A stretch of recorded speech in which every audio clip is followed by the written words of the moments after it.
আমি আমি রিপন বলছি রাজশাহী থেকে। জি, আমরা শুনতে পাচ্ছি। রাজশাহী ভার্সিটি থেকে বলছি। জি। আচ্ছা, জেনাপু সিএসিতে মেলা হবে শেয়ার বাজার 8-9 অক্টোবরে। তো রাজশাহী ঢাকাতে কি ওটা মেলাটা কবে হবে এটা কি জানতে পারবো? একটা প্রশ্ন হচ্ছে, জি হ্যালো, জি আমরা শুনতে পাচ্ছি, যে শেয়ার বাজারে যে আসামি তাদেরকে জেনে আপনারা টক শো করছেন, তাহলে তো আসামিকে তো আপনারা সাপোর্ট দিচ্ছেন, আসামিকেই তো আপনারা কফি খাওয়াচ্ছেন, তাহলে তাদের বিচার করে কি লাভ? তারা তো টক শোতে এসে বক্তৃতা দিচ্ছে, এরকম করছে। তাহলে আসামি যদি টক শোতে এসে বক্তৃতা দেয়, তাহলে বিনিয়োগকারী কি করে বুঝবে যে তাকে বিশ্বাস করবে, শেয়ার বাজারকে বিশ্বাস করবে? জেনাপু আপনার মাধ্যমে জানিয়ে আমি দুদিক থেকে জানতে চাই। জি, ধন্যবাদ আপনাকে, ধন্যবাদ। শেয়ার বাজারের অনেকগুলো বিষয় নিয়ে উনি বলেছেন। আমরা আপনাদের কোশ্চেনের অ্যান্সার গুলোতে একটু পরে যাচ্ছি আলোচনার এই বিষয় পার্টটি শেষ করে। যেটি নিয়ে আসলে কথা হচ্ছিল, আরেকটি বিষয় বলা হয়েছে যে পুঁজিবাজারে বিনিয়োগের কথা বলা হচ্ছে, যে পেনশন ফান্ড যেগুলো রয়েছে, চীনা সরকার বলছেন যে বাজারে পেনশন ফান্ড নিয়ে আসার জন্য, সেটি আসলে এই মুহূর্তে কতটুকু যৌক্তিক বলে মনে হচ্ছে? না, যেটা হচ্ছে যে এটা চাইনিজ ইকোনমি বলে এখানে সম্ভব। আমেরিকা হলে পরে তো গভর্নমেন্ট ডাইরেক্টেড পেনশন ফান্ড সেখানে যাবে না, তা বললেও হবে না, গভর্নমেন্ট বলবেও না। কিন্তু চায়নাতে বলা মানে সেটা অর্ডার হয়ে যাওয়া, অলমোস্ট লাইক দ্যাট। কাজে চাইনিজ যে পেনশন ফান্ড গুলো আছে সেগুলো এখন মোটামুটি ভাবে বড় আকারে, এবং তাদেরকে বলা হয়েছে to salvage the stock market, intervene in the stock market, এবং সেটা তারা এসেছে। এটা কিন্তু একটা কন্ট্রোভার্সিয়াল মুভ, কারণ আলটিমেটলি যদি স্টক মার্কেট স্ট্রংলি রিবাউন্ড না করে, পেনশন ফান্ডগুলোর কিন্তু একটা বড় রকমের ক্ষতি হয়ে যাবে, এবং এই ক্ষতিটা দীর্ঘমেয়াদী, এবং এই ক্ষতিটা খুব বিস্তৃত। সব যারাই পেনশন ফান্ডের হোল্ডার, সে পলিসি হোল্ডার, তারা সবাই এটা দ্বারা ইম্প্যাক্টেড হবে, এবং হাউস হোল্ড ব্যালেন্স শিটের উপর একটা প্রচন্ড চাপ আসবে আগামী দিনগুলোতে। কাজে এই জিনিসটা চাইনিজ সরকারকে ভাবতে হবে আগামীতে, কারণ এটা কিন্তু একটা কন্ট্রোভার্সিয়াল মুভ। এটা শর্ট টার্মে কিছু বুস্টিং করলেও লং টার্মে কিন্তু এটা ভালো না। আমাদেরকে দুটো জিনিস খেয়াল রাখতে হবে। মার্কিন যুক্তরাষ্ট্রেও ইন্টারভেনশন হয়েছে 2009 যখন গ্লোবাল মেলডাউনটা হলো, কিন্তু সেটা কিন্তু করা হয়েছিল স্ট্র্যাটেজিক কোম্পানিগুলোকে বাঁচিয়ে রাখার জন্য, তাদের শেয়ার প্রাইসকে বাঁচিয়ে রাখার জন্য না। দুটোর মধ্যে কিন্তু তফাৎ আছে। একটা হচ্ছে কোম্পানি যদি ব্যাংক্রাফট হয়ে ধূলিসাৎ হয়ে যায়, সেটা অর্থনীতির জন্য খুব ক্ষতিকর, চাকরি বাজারের জন্য ক্ষতিকর, সবার জন্য ক্ষতিকর। কিন্তু স্টক প্রাইস যদি আজকে 10 টাকা থেকে 5 টাকাও হয়ে যায় বা 3 টাকাও হয়ে যায়, এটা কিন্তু রিয়েল ইকোনমিকে সরাসরি ইম্প্যাক্ট করে না। আমার ফ্যাক্টরি যতদিন চলবে, আমার ততদিন শ্রমিকরা কাজ করতে পারবে, বেতন পাবে, এবং ভ্যালু এডিশন চলতে থাকবে। কাজে এই দুটোকে সেপারেট করা দরকার, এবং এই দিক দিয়ে ওয়েস্টার্ন ইকোনমিক ইন্টারভেনশনটা অনেক এফিশিয়েন্ট। চাইনিজ ইন্টারভেনশনটা আমি বলবো অনেকটা নির্জাক, এক ধরনের হঠাৎ করে ইন্টারভেনশন করা, যেটা লং টার্ম রেমিফিকেশনসটা এখনো কিন্তু আমরা বুঝতে পারছি না, বা ক্ষতিকর হবে বলে আমার মনে হয়। আমার যেটা মনে হয় যে চাইনিজ গভর্নমেন্ট ইমিডিয়েট হয়তো একটা কনফিডেন্স ফ্রি আনার জন্য তারা এইসব পেনশন ফান্ড বা ইন্টারেস্ট রেট রিজার্ভ রেশিও কমিয়ে তারপরে রেট সাসপেন্ড করে হয়তো একটা ব্যবস্থা নিয়েছে। কিন্তু আমার যেটা মনে হয় যে এই পেনশন ফান্ডটা খুব অ্যাগ্রেসিভলি ইনভেস্ট হচ্ছে বলে মনে হয় না, তাহলে হয়তো আরো বাউন্স ব্যাকটা তাড়াতাড়ি হতো। কারণ তারাও হয়তো অ্যাপ্রিহেন্ড করতেছে যে মার্কেট ফার্দার যদি ফল করে, তাহলে আলটিমেটলি যে মনসুর ভাই যেটা বললেন যে এই পেনশন হোল্ডার বা স্মল ইনভেস্টর যারা ওইসব ওখানে ইনভেস্ট করেছে, তারা কিন্তু লুজার হবে।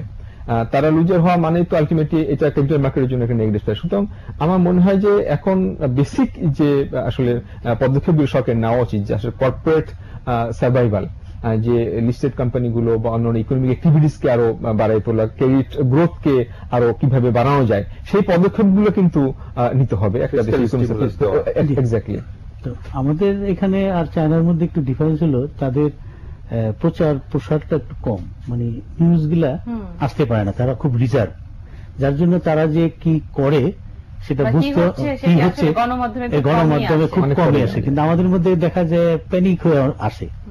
এই ডিফারেন্সের জন্য আসলে চায়না যে পর্যায়ে পৌঁছিয়েছিল, এটা যে হবে এটা আমরা বুঝতে পারছি, কিন্তু ওদের দিক থেকে কোনো কিছু বোঝার কোনো ইঙ্গিত ছিল না, যেটা হয়তো কয়েকদিন আগে একটু বোঝা গেছে।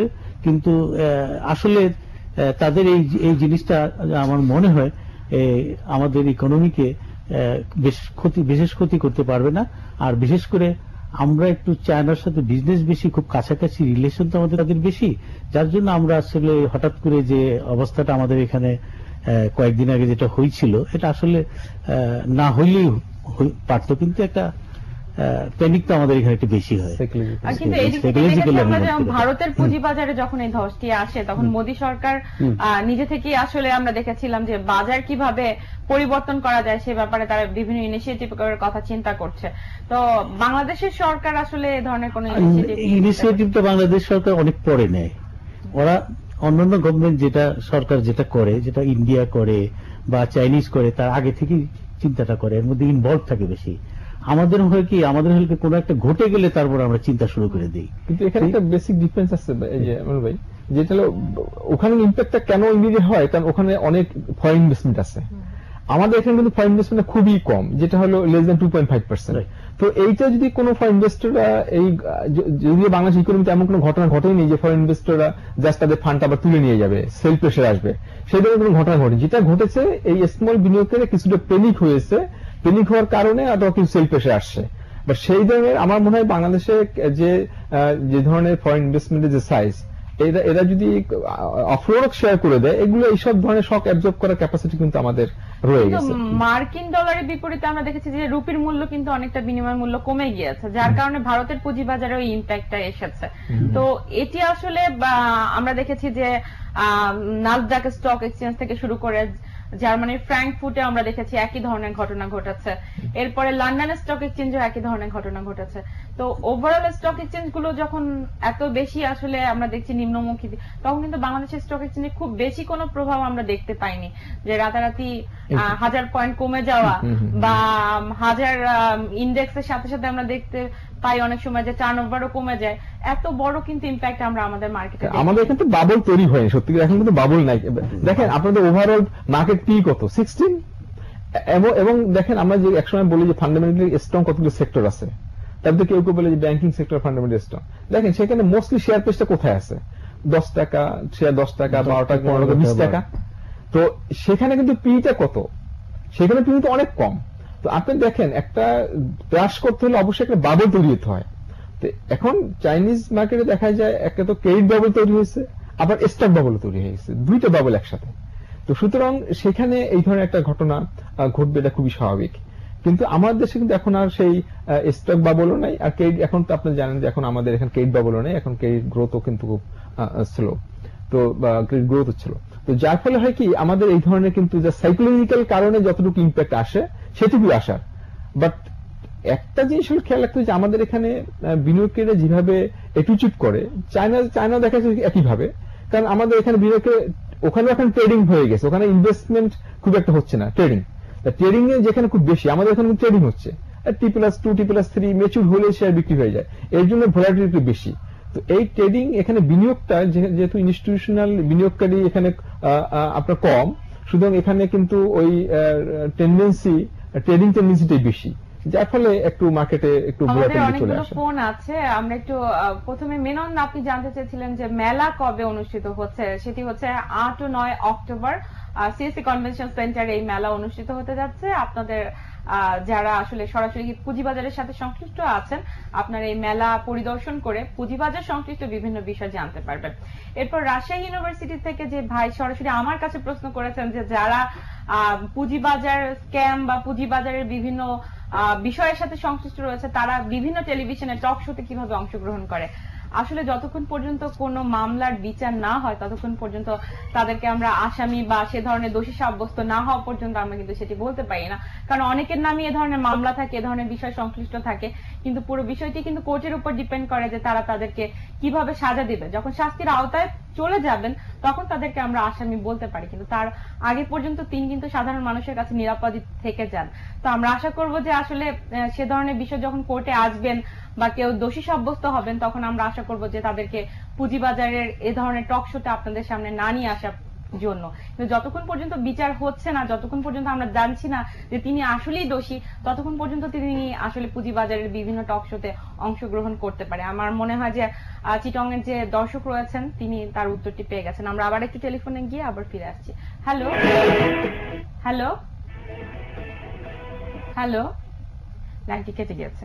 জি, যে বিষয়টি নিয়ে আমরা আলোচনা করেছিলাম আপনি বলছেন। আমি ওনাকে একটু সাপ্লিমেন্ট করে বলি, যেটা প্রশ্নটা আপনি প্রথমে করেছিলেন যে অন্যান্য বাজারে ধস কেন নামলো, এখানে একটা জিনিস খেয়াল রাখতে হবে যে দুটো জিনিস, অন্যান্য মার্কেটগুলো কিন্তু তাদের হিস্টোরিক্যাল পিকে ছিল। আমি যদি নিউ ইয়র্কের কথাই বলি, নাসডাকের কথা বলি, বা S&P 500 যেটা সবচেয়ে ব্রড বেস, সেটা কিন্তু অল টাইম হাই ছিল কয়েকদিন আগেও, এবং এখনো কারেকশন হওয়ার পরেও ইট ইজ ভেরি হাই লেভেলে। কাজেই একটা নম্বর, তারা যখনই আমি পর্বতের চূড়ার কাছে যাব, আমার vulnerability to fall is high, এটা একটু মনে রাখতে হবে। ওই মার্কেটগুলোতে ওই ফ্যাক্টরটা ছিল। কিন্তু একটি প্রশ্ন কিন্তু সাধারণ মানুষের থাকে যে কারেকশন আর কতটুকু হবে, বা আদৌ আরো কারেকশন হবে কিনা, বা মার্কেট এখন স্টেবল আছে কিনা, এটার প্রশ্ন কেউ দিতে পারবে না সেইভাবে। কিন্তু কথা হলো যে correction is still, New York মার্কেটে যদি এখনো কারেকশন আরো হতে পারে, এবং হলে পরেও তাদের কিন্তু ভ্যালুয়েশন কমবে না, এটা মনে রাখতে হবে। তাদের কোয়াইট ফেয়ারলি প্রাইসড এখন। তারপরে 2 নম্বর যেটা হচ্ছে যে চায়নার উপর অর্থনৈতিক ডিপেন্ডেন্স, ইকোনমিক রিলেশনশিপের ডিপেন্ডেন্সটা অনেক বেশি। আমরা যে কতগুলো 3 ধরনের প্রোডাক্ট চায়না ইম্পোর্ট করে, একটা হচ্ছে প্রাইমারি র ম্যাটেরিয়ালস, যেগুলো হচ্ছে খনিজ পদার্থ। China is the number 1 importer of those. Look at the Australian markeটের কি অবস্থা, অস্ট্রেলিয়ান ডলারের কি অবস্থা, ক্যানাডিয়ান ডলারের কি অবস্থা, ব্রাজিলিয়ান কারেন্সির কি অবস্থা, সবগুলো খারাপ অবস্থা। কারণ তারা চায়না সেন্ট্রিক, তাদের র মেটেরিয়াল চায়নাতে যায় এবং সেখান থেকে প্রসেসড হয়ে বাইরে যায় দুনিয়াতে, তো সেখানে তারা মার খাচ্ছে। এখন যদি ইন্ডাস্ট্রিয়াল কান্ট্রি গুলো কেন এফেক্টেড হচ্ছে, industrial country who is buying Mercedes car, who is buying Gucci bags, who is buying all this কাটিয়ে জুয়েলারি, ইজ চায়না। চায়নাতেই বিলিয়নিয়ার সবচেয়ে বেশি প্রডিউস হচ্ছিল, চায়নাতেই সবচেয়ে বেশি ধনী লোকের সৃষ্টি হচ্ছিল। সোশ্যালিজম বলি আর যাই বলি, দ্যাট ইজ এ মোস্ট, আমি বলবো যে unequal society today because of the market economy. তো সব মিলিয়ে চায়না কিন্তু has become the largest, fastest growing, largest market for high value consumable goods produced by the Western. সুদের হার কমিয়ে কি চায়নার পুঁজিবাজারকে ঠেকে রাখা সম্ভব হবে, যে ধস আমরা দেখেছি? এবং শক্তিশালী করার জন্য আসলে কি করা যায় চায়নার অর্থনীতিকে? একটা তো সিঙ্গেল বুলেট, সিলভার বুলেট বলে কিছু নাই, মাল্টিপল চ্যানেলে কাজ করতে হবে সরকারকে, এটা কমাতে হবে। মানে ইন্টারেস্ট রেট কমানোটা হচ্ছে ফার্স্ট অ্যান্ড প্রাইমারি রিয়াকশন। যে কোনো সেন্ট্রাল ব্যাংক এটা করবে, চাইনিজ সেন্ট্রাল ব্যাংক সেটা করেছে, এখানে কোনো চাইনিজ কোন আদার কোনো ফিলোসফি আর থিওরি নেই। 2 নম্বর হচ্ছে যে চায়নাকে ফিসক্যাল স্টিমুলাস দিতে হবে ইকোনমিতে। Economy is weak, and weak economic ফান্ডামেন্টালে স্টক মার্কেট চাঙ্গা হতে পারে না, বেশি দিন চাঙ্গা থাকতে পারে না। যে ডিসইকুইলিব্রিয়ামটা হয়েছিল সেটা কারেকশন হচ্ছে। চাইনিজ যদিও 40% বলি আমরা কমেছে, কিন্তু they lost all the value gains since January 1 থেকে। যে ভ্যালু গেইন হয়েছে তার পুরোটাই লস্ট হয়ে গেছে তাদের মার্কেটে। So market is now fairly priced by and large, and fairly priced হওয়াতে ফার্দার কারেকশনের স্কোপটা হবে শুধুমাত্র over reaction of the retail investors. এবং এখানে সরকারের রোলটা হচ্ছে যে দরকার হলে মার্কেটকে একটু সাপোর্ট দেওয়া। কিন্তু আগে যে কারেকশনটা হয়েছে ওইখানে যদি সাপোর্ট দিয়ে থাকে, it's a mistake, because they must have lost value for their pension fund holders. সেখানে কেয়ারফুল হতে হবে। 2 নম্বর যেটা হচ্ছে যে ফিসক্যাল স্টিমুলাসটা যেরকম আমি বলছিলাম, সেটার জন্য I think Chinese government is preparing, and they have the capacity, they have resources, they can do it. Unlike Greece or European economies বা আমেরিকার মতো, তাদের কিন্তু ফিসক্যাল স্পেস আছে, so they can do another round of fiscal stimulus, যেটা তারা 2007, 8, 9 করেছিল, সেটা তারা করতে যাচ্ছে। কারণ চাইনিজ ইকোনমিক গ্রোথ এখন যদিও সরকার বলছে 7% মতো হচ্ছে, market believes is below 5%, and সেটা হচ্ছে 11% থেকে 5% নেমে আসা। It's a huge, tremendous psychological shock for a country like China, এবং সেটা তো আনবিলিভেবল তাদের কাছে। এই জন্য এটার ইম্প্যাক্ট আছে, এটার ইম্প্যাক্ট আমাদের উপরও আসবে। চায়না যদি আজকে স্লো ডাউন করে যায়, চাইনিজ মার্কেটে যদি স্ল্যাকনেস চলে আসে, তার ক্যাপাসিটি টু এক্সপ্যান্ড কিন্তু অনেক বেশি। তারা কিন্তু বাংলাদেশের সাথে টেক্সটাইলে আবার নতুন করে কম্পিটিশনে নেমে যাবে। যেটা মার্কেটটা তারা ছেড়ে দিচ্ছিল, সেই মার্কেটটা তারা ছাড়বে না, তারা কিন্তু এটাকে ধরে রাখবে নিজেদের মধ্যে, কারণ তারা ইউএন ডিভ্যালুয়েশন করে। সেক্ষেত্রে যদি আমাদের দেশে তড়িৎ গতিতে সুদের হার কমানোর দরকার হয়, ব্যাংকগুলো আসলে প্রস্তুত আছে কিনা? ব্যাংকগুলো তো অবশ্যই প্রস্তুত আছে, কারণ ব্যাংকের রিজার্ভ ফান্ড অনেক বেশি আছে, আইডিয়াল ফান্ড বেশি আছে, ইনভেস্ট করার সুযোগ নাই। তো এটা আমার মনে হয় এখনই আপনি দেখবেন, যেটা আগে এই 15-16% ছিল, সেটা তো এখন 11-12% চলে আসছে। তা আমার মনে হয় এটা এই অবস্থায় থাকলে সিঙ্গেল ডিজিটে অটোমেটিক চলে আসবে, এবং এটা আসাটাই উচিত, তা না হলে ইন্ডাস্ট্রিয়াল গ্রোথ এখানে হবে না। এই লেন্ডিং রেটটা ডিপেন্ড করে আসলে ডিপোজিট রেটের উপরে। ব্যাংক যে হারে কাস্টমারকে ডিপোজিট উপরে ইন্টারেস্ট দিচ্ছে, তার সাথে মার্কআপ রেখে তো সে লেন্ডিং করছে। তো আপনি দেখবেন গত 1 বছরে কিন্তু সিগনিফিক্যান্ট রেট অফ ইন্টারেস্ট কিন্তু কমেছে, এবং এটা বিভিন্ন কারণে। তার মধ্যে একটা হলো আপনি জানেন যে এখন ইকোনমিক ইনভেস্টমেন্ট ক্রেডিট গ্রোথটা স্লো, যেভাবে আমাদের এখানে টাকা ডিমান্ড এবং সাপ্লাই ভিতরে বেশ গ্যাপ, ডিমান্ড কম সাপ্লাই বেশি, সেই জন্য কিন্তু রেটটা কমে বিষয়গুলো আপনাদের কাছ থেকে চলে আসছে যে আসলে যেই ধস আমরা দেখেছি এটা আসলে সামনে আর কন্টিনিউ করবে কিনা এর কোনো আসলে বেসিক গ্যারান্টি আপনাদের কাছে নাই, বা সেটি আসলে অনেকেই জানেন না যে আসলে কি হতে যাচ্ছে। তারপরে বাংলাদেশের সরকার বা বাংলাদেশের পুঁজিবাজারের জন্য আমাদের প্রস্তুতির দরকার রয়েছে। আমরা আশা করছি এ ধরনের কোনো ক্রাইসিসে যদি আমরা পড়ে যাই, সেই ক্রাইসিস থেকে উত্তরণের জন্য আমাদের সরকার আগাম প্রস্তুতি গ্রহণ করবে। আপনাদের তিনজনকে অসংখ্য ধন্যবাদ আমাদেরকে সময় দেওয়ার জন্য। দর্শক, শেষ করছি আজকের 18 বিজনেস অন ফাইন্যান্স।